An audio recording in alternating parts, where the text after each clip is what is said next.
The bell above the door of a Crowns and Roots jingled, announcing the arrival of a scent that didn't belong there. It was a mixture of expensive French perfume and the metallic tang of a winter chill. Nia looked up from her station.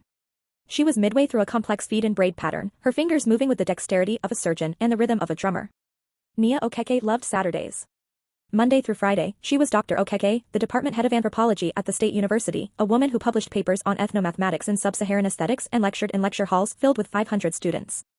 But on Saturdays, she was just Nia. She braided hair at her aunt's shop to keep her hands busy, her mind grounded, and her connection to the community alive. It was her field work, though she never called it that to the clients. The woman who entered was Cynthia Vandermere. She was a vision of beige cashmere and old money. She didn't look at the shop, she looked at the shop, like a visitor at a zoo inspecting a habitat. "Hello," Cynthia said, her voice projecting a bit too loudly, as if she assumed everyone inside was hard of hearing. "I'm looking for authentic braiding. For a gala." Nia's aunt, Mama Soul, rolled her eyes from the back, but Nia stood up. "I can help you. Have a seat." Cynthia sat in the leather chair, gripping her designer bag tightly. As Nia draped the cape over her, Cynthia began the interrogation that she likely thought was polite conversation. "You have such nimble hands," Cynthia cooed, watching Nia in the mirror. "It must be so hard, doing this all day. My housekeeper, Maria, she works so hard too. I always tell her, Maria, your work ethic is just inspiring." Nia suppressed a sigh. "It's a skill I enjoy, ma'am." "Oh, please, call me Cynthia." "And you are?" "Nia." "Nia. Such a powerful name," Cynthia said, tasting the word. "So, Nia, do you live in the neighborhood? It's getting so vibrant lately. I'm on the board of the city beautification project, you know. We're trying to clean things up." "I live uptown," Nia said vaguely. She actually lived in a historic brownstone 3 blocks from the university, but she knew that didn't fit Cynthia's narrative. "Uptown. Good for you," Cynthia said, her tone dripping with condescension. "Moving on up, as they say." Nia focused on the hair. She was braiding a simple side-swept design Cynthia had requested, something ethnic but tidy. As Nia worked, she realized Cynthia wasn't malicious, she was worse. She was performative. She viewed Nia not as a person, but as a scenery piece in her own movie about being a benevolent wealthy woman. "You know," Cynthia said, suddenly animated. "I'm hosting the Global Heritage Gala next weekend at the Vandermere estate. It's a fundraiser for, various cultural initiatives. We're focusing on the art of the diaspora this year." "Sounds interesting," Nia said. She knew about it. She had actually received a formal invitation to the VIP table via the university dean 3 weeks ago but hadn't RSVP'd yet due to her grading schedule. Cynthia twisted in the chair to look Nia in the eye. "You simply must come." Nia paused. "Me?" "Yes." "Oh, it would be wonderful exposure for you," Cynthia beamed. "I can set up a little station in the foyer. You can demonstrate this craft. People love watching the artisans at work. It adds such flavor to the evening. And I'll make sure people know you take tips." Nia went still. The invitation wasn't for a guest. It was for entertainment. Cynthia wanted a human zoo exhibit. "You want me to braid hair at a black tie gala?" Nia asked slowly. "Well, not on the guests, obviously. Just on a mannequin head. Or maybe bring one of your friends. Just to show the technique. It's educational. I'll waive the $500 ticket fee for you, of course." The anthropologist in Nia woke up. This was a perfect case study in the commodification of culture without respect for the creator. She could decline, reveal her doctorate, and embarrass the woman right here. But the teacher in Nia had a better idea. "I would love to come," Nia said, a small, sharp smile playing on her lips. "But I won't bring a mannequin. I'll just bring myself. I'd love to see the art of the diaspora through your eyes." "Oh, wonderful." Cynthia clapped her hands. "Wear something colorful. You know. Traditional. It plays better for the donors." The following week at the university was grueling. Dr. Okeke was finalizing her keynote speech for a conference in Geneva later that month, but her mind kept drifting to the gala. She sat in her office, surrounded by shelves stacked with texts, The Miseducation of the Negro by Woodson, Orientalism by Said, and her own book, Fractals at the Root, The Mathematics of African History. Her teaching assistant, Marcus, knocked on the door. "Dr. Okeke?" The dean called. "He wants to know if you're attending the Vandermeer Gala on Saturday. He said something about you being the guest of honor?" Nia laughed. "The dean thinks I'm the guest of honor. The hostess thinks I'm the help." Marcus looked confused. "I don't understand." Mrs. Vandermeer came to the shop on Saturday. She hired Nia the braider, not Dr. Okeke the professor. She wants me to stand in the corner and perform culture for her donors. "You're kidding," Marcus said, dropping his papers. "Are you going to tell her?" "Not yet," Nia said, typing a quick email to the dean. "I'm accepting the dean's invitation to sit at the head table." But I'm arriving early to fulfill Mrs. Vandermere's request. That's going to be a train wreck, Marcus grinned. Can I come? Strictly for observational purposes, Marcus. Nia spent the rest of the week preparing. She wasn't just going to attend, she was going to teach a lesson on semiotics and social hierarchy that Cynthia Vandermere would never forget. She selected her outfit carefully. Cynthia had asked for colorful and traditional. Nia reached into her wardrobe and pulled out a custom-made gown by a Nigerian designer. It was made of osso oak fabric, hand-woven, deep indigo and rich gold. It was traditional, yes, but it was also regal. It was the clothing of queens and scholars, not the costume Cynthia was expecting. The Vandermeer estate was a sprawling mansion that looked like a wedding cake made of marble. Valets were parking Bentleys and Teslas. The air smelled of roasted duck and hypocrisy. Nia arrived in an Uber. She walked up the grand steps, clutching a small clutch that contained her university ID and a few index cards. At the door, a security guard with a headset stopped her. He looked her up and down. Staff entrance is around the back, miss. I'm on the guest list, Nia said calmly. Nia Okeke. The guard checked his clipboard. He frowned. There were two lists. The guest list and the vendors/performers list. I see a Nia here under cultural display, the guard said. Yeah, that's around the side. You need to set up before the donors arrive. Nia didn't argue. She walked around the side, entering through a service corridor that smelled of dish soap. She emerged into the grand ballroom from the back. It was spectacular, in a gaudy way. Giant projected images of African savannas, which had nothing to do with the diaspora art being shown, covered the walls. There were tribal masks mounted on sticks like lollipops. It was a caricature of a continent.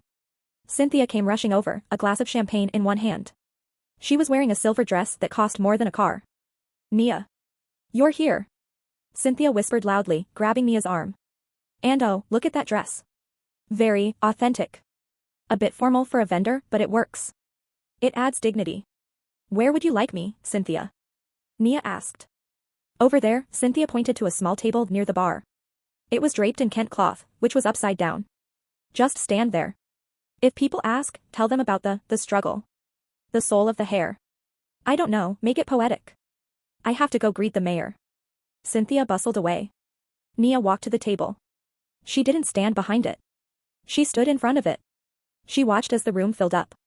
She saw the mayor, the CEO of the local tech giant, and finally, Dean Reynolds from the university. Dean Reynolds was a tall, gray-haired man who respected Nia immensely. He spotted her across the room and his face lit up. He started walking toward her. Nia caught his eye and gave a subtle shake of her head, a finger pressed briefly to her lips. Wait. The dean paused, confused, but he trusted her.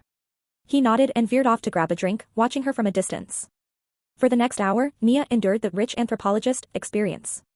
A woman in a red dress approached her. So, do you braid your own hair? It must take forever. It takes time, Nia said politely. It involves fractal geometry. The woman laughed as if Nia had told a joke. Geometry. Aren't you cute? It's so amazing how you people have that rhythm in your blood. Fractals, Nia repeated, her voice firm. Ron Eglash, a cyberneticist, studied African villages and hairstyles. He found that the recursive geometric patterns in cornrows align with high-level mathematics, specifically the Mandelbrot set. It's not a rhythm. It's engineering. The woman blinked, her smile faltering. Oh.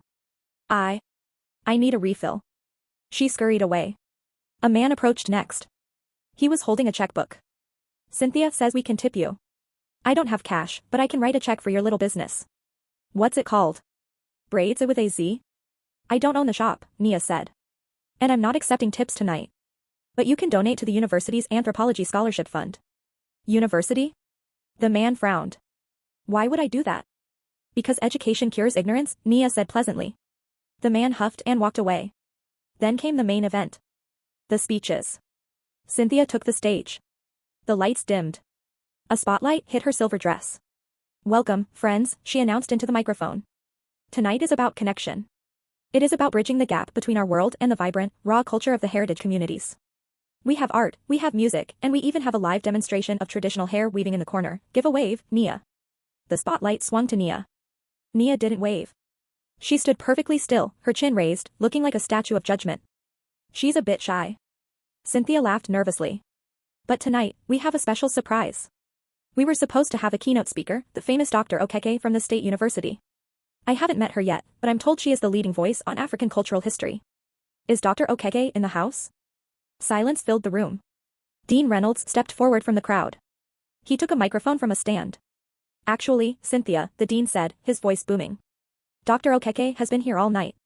Cynthia looked around confused. She has? I didn't see anyone on the guest list check-in. She's right there, the dean pointed. He pointed directly at the braider in the corner. The silence in the ballroom was heavy, absolute, and suffocating. Cynthia stared at Nia. She looked at the vendor table. She looked at the VIP table where Dr. Okeke's placard sat empty. Nia?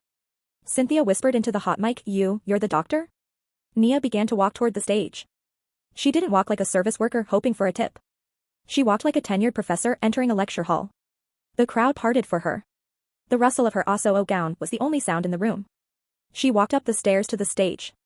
Cynthia, pale and trembling, instinctively stepped back. Nia reached out and took the microphone from Cynthia's limp hand. Thank you, Mrs. Vandermere, Nia said. Her voice was calm, resonant, trained for public speaking. For the unique introduction. Nia turned to the crowd. Mrs. Vandermere invited me here tonight in two capacities. One, she knew about, the authentic braider she met at a salon. The other, she did not bother to research, the scholar she invited to speak. A murmur went through the crowd. Cynthia looked like she wanted to dissolve into the floor. It is a common mistake, Nia continued, pacing the stage. To confuse service with servitude. To confuse skill with simplicity. Mrs. Vandermere saw my hands working on hair and assumed that was the extent of my value. She assumed that because I know the tactile language of my culture, I could not possibly understand the academic language of hers. Nia gestured to the screen behind her, which was still showing a generic Savannah sunset. Tonight's theme is Global Heritage. But heritage is not a costume you put on. It is not a prop for a gala. Nia pressed a button on the clicker she had taken from the podium. The screen changed. It showed a complex diagram of cornrows overlaid with mathematical equations. I mentioned fractals earlier to a guest who thought I was joking, Nia said. This is the work I do. Historically, these hairstyles were not just for beauty. During the transatlantic slave trade, rice seeds were hidden within these braids to ensure survival in a new world. Maps of escape routes were braided into scalps, curved braids meant the roads were safe, straight braids meant danger. This little craft Mrs. Vandermere wanted me to demonstrate was a technology of resistance and survival. The room was dead silent. The man who had offered to write a check looked down at his shoes. When you look at a woman braiding hair, Nia said, her voice rising with passion, you are not looking at unskilled labor. You are looking at an engineer of history. You are looking at an artist who carries the weight of centuries in her fingertips. Nia turned to Cynthia. Cynthia, you asked for exposure. You wanted to show the art of the diaspora. Well, here it is. It is educated. It is complex. And it demands to be invited to the table, not the corner. Nia placed the microphone back on the podium. The feedback whine was the only sound for 3 seconds. Then, Dean Reynolds started clapping. Slowly, the mayor joined in. Then the CEO. Soon, the entire room was erupting in applause. It wasn't the polite golf clap of a fundraiser, it was the thunderous applause of people who had just witnessed a master class. Cynthia stood frozen. Tears of humiliation pricked her eyes. Nia walked down the stairs. She didn't stay to mingle. She had made her point. She walked toward the exit. Cynthia ran after her, her heels clicking frantically on the marble. Dr. Okeke. Nia. Please, wait. Nia stopped at the door. The winter air was rushing in, cooling the heat of the room. I didn't know, Cynthia stammered. I'm so sorry. I thought I was helping. I wanted to give you a platform. You wanted to give yourself a mascot, Cynthia, Nia said softly. I can fix this, Cynthia pleaded. Let me make a donation. A big one. To your department. Nia looked at the woman. She saw the panic, but she also saw the genuine realization of error. You can make the donation, Nia said. But not to my department. I want you to donate to the Crowns and Roots Small Business Grant for local artisans. And next time you sit in my chair, you ask me about my day. You don't tell me about my life. Cynthia nodded vigorously. Yes. Yes, of course. Good night, Mrs. Vandermere. Nia walked out into the night. The valet brought her Uber around, a Toyota Camry, humble compared to the Bentleys. As she sat in the back seat, taking off her heavy earrings, her phone buzzed. It was a text from her Auntie Sol at the shop. How was the fancy party? Did you eat their food? Nia smiled and typed back. I didn't eat the food. But I definitely served the tea. Nia looked out the window at the city lights. She was a braider. She was a professor. She was both. And she would never let anyone treat her as half a person again. Does this story make you think differently about the people you meet in service roles? Have you ever been underestimated? Let me know in the comments below. If you enjoyed this story, please smash that like button and subscribe. We upload powerful stories about justice and truth every single week. See you in the next video.